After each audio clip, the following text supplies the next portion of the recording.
Ketika untuk pertama kali tentang percakapan Kiai Haji Ali Badri yang tersebar di media sosial, akhirnya di sini ada klarifikasi ya, semacam klarifikasi dari Kiai Haji Ali Badri. Ini di laman Facebooknya dengan nama Al-Fakir Ali Badri ya, di laman Facebooknya namanya Al-Fakir Ali Badri. Sebelum ada video klarifikasi, bukan video, tulisan status Facebook klarifikasi semacam ini, ada tanggapan dari Gus Fuad Pleret atau Kiai Haji Fuad Pleret ya, menanggapi tentang voice note Kiai Haji Ali Badri atau telepon Kiai Haji Ali Badri itu ya dengan seseorang yang kemudian ramai. Isi daripada video Gus Fuad Pleret atau Kiai Haji Fuad Pleret itu adalah bahwa apa yang dilakukan oleh Kiai Haji Imaduddin Utsman Al-Bantani itu sungguh-sungguh kemurnian bicara tentang kebenaran. Dan di sana ada penegasan dari Kiai Fuad Pleret tidak ada unsur kebencian gitu ya. Walaupun kadang-kadang Gus Fuad Pleret atau Kiai Haji Fuad Pleret itu menampilkan video itu dengan cara yang mengemaskan ya. Nah, ini ada tulisan klarifikasi yang sangat panjang sekali. Tidak mungkin saya bacakan satu persatu, tetapi barangkali teman-teman jika ingin membaca bisa akses langsung di Facebooknya beliau Al-Fakir Ali Badri atau Kiai Haji Ali Badri. Banyak sekali, ada beberapa poin di sini yang ditulis oleh beliau, ada 7 poin ya. Satu di sini jauh sebelum Kiai Imad menodong nasab Ba'alawi dengan prasyarat isbat nasab yang ketat. Dari keluarga Ba'alawi sudah lebih dahulu melakukan hal sama pada nasab keturunan Wali Songo, yaitu sejak tahun 2005. Mereka memang mencari-cari alasan untuk membatalkan nasab keluarga Wali Songo. Bahkan Maktab Daimi Rabithah Alawiyah mensyaratkan harus dicatat oleh 3 manuskrip untuk setiap nama dalam nasab antara Wali Songo dan keturunannya yang sekarang atau dalam tanda buka kurung di sini kasus Pustakawan Keraton Kanoman 2018. Jadi kalau sekarang ini Kiai Imad dianggap usil pada nasab Ba'alawi, sebenarnya kalangan Ba'alawi yang lebih dulu dan lebih lama usil terhadap nasab keturunan Wali Songo.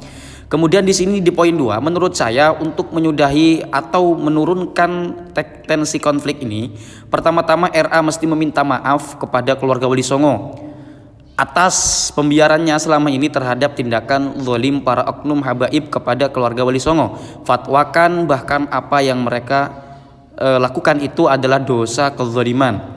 Kemudian sebaiknya Ba'alawi tidak lagi berstatement yang memberi kesan mengunggulkan kelompok dan nasabnya dalam ceramah-ceramah. Sadarilah bahwa kini banyak orang Indonesia yang sudah tidak percaya dengan nasab Ba'alawi, jadi hindari perkataan yang membuat mereka merasa tidak nyaman. Sebaiknya ikuti Wali Songo yang tidak pernah menyinggung nasab mereka ketika berdakwah, agar umat menilai Ba'alawi juga sportif seperti penceramah yang lain. Ini tentu adalah kritik dari Kiai Haji Ali Badri kepada pihak Rabithah Alawiyah ya, agar supaya tidak ada satu golongan dengan golongan yang lain itu yang saling merasa superior gitu. Kemudian sebaiknya RA menginstruksikan anggotanya untuk tidak lagi melakukan dawir, yakni berjualan dan minta-minta dengan mengaku keturunan Nabi. Dan untuk itu sebaiknya RA membuat lembaga wakaf keluarga untuk menyantuni Ba'alawi yang miskin, agar mereka tidak menjadi beban bagi para kiai dan muhibbin yang sering mereka mintai bantuan. Itu 4 poin dari yang disampaikan Kiai Haji Ali Badri.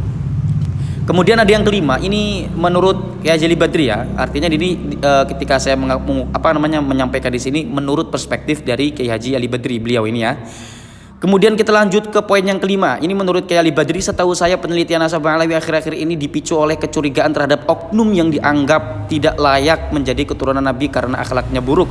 Maka ketahuilah atau ingatlah bahwa dari Ba'alawi juga banyak orang-orang baik, apalagi di Hadramaut. Silahkan curigai dan bahkan gugat para oknum itu secara hukum, kalau perlu penjarakan mereka untuk efek jera. Namun jangan lupakan para Ba'alawi yang baik-baik. Saya ingatkan, saya sangat sedih membaca komentar netizen yang merendahkan Habib Umar bin Hafiz. Beliau tidak tahu apa-apa tentang keributan ini.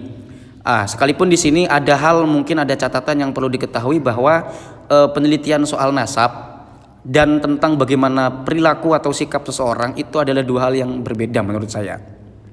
Karena nasab adalah satu keilmuan yang lain dan perilaku seseorang itu ianya adalah sesuatu yang lain pula. Jadi potensi baik, potensi buruk itu ada pada nasab yang manapun.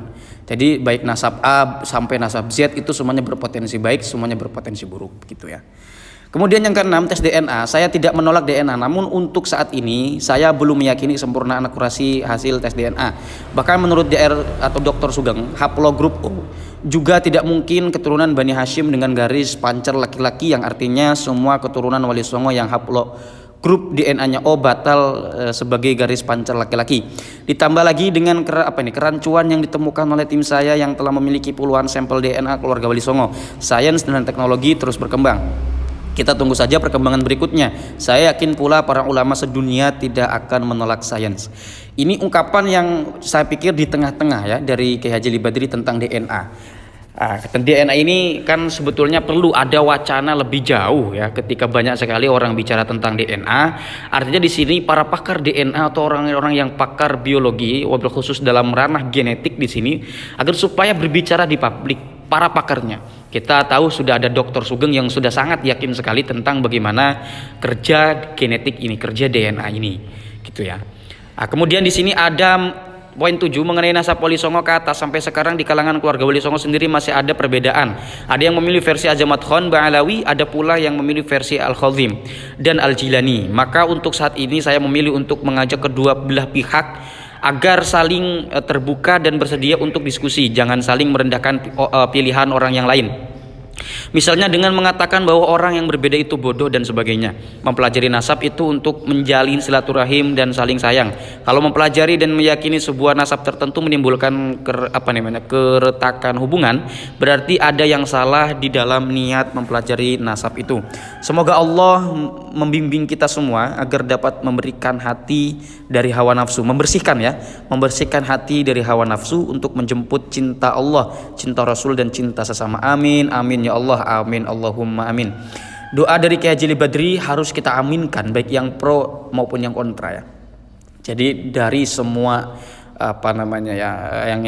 yang disuarakan di media sosial itu, baik yang pro maupun yang kontra, yang sepakat maupun yang tidak sepakat terhadap satu dan lain pihak, agar supaya semuanya mendapatkan kebaikan. Dan perlu ketengahkan juga jika apa yang disampaikan Kiai Haji Badri, baik yang di voice note itu dan di dalam tulisan ini berat sebelah seumpama, maka di sana ada Gus Fuad Pleret ya, setelah mengatakan dan menyampaikan di publik bahwa yang dilakukan selama ini oleh beliau dan kawan-kawannya itu merupakan adalah gerakan kebenaran. Nah, ketika sudah ada klaim kebenaran di sana, mari kita uji saja tanpa harus marah-marah, tanpa harus gontok-gontokan. Apa hujahnya, apa argumentasinya? Jika yang bertentangan ini punya hujah juga, adu data di situ. Maka kemudian manakah yang lebih relevan? Maka manakah yang ukurannya itu lebih mendekati kepada kebenaran? Dan sekali lagi itu harus dilakukan tanpa harus marah-marah, tanpa harus saling gontok-gontokan. Barangkali itu saja yang dapat saya sampaikan. Kiranya saya mohon maaf apabila ada kekurangan dari yang saya sampaikan. Tapi mudah-mudahan ada manfaatnya ya, walaupun satu huruf. Hadanallahu wa iyyakum ajma'in. Wassalamualaikum warahmatullahi wabarakatuh.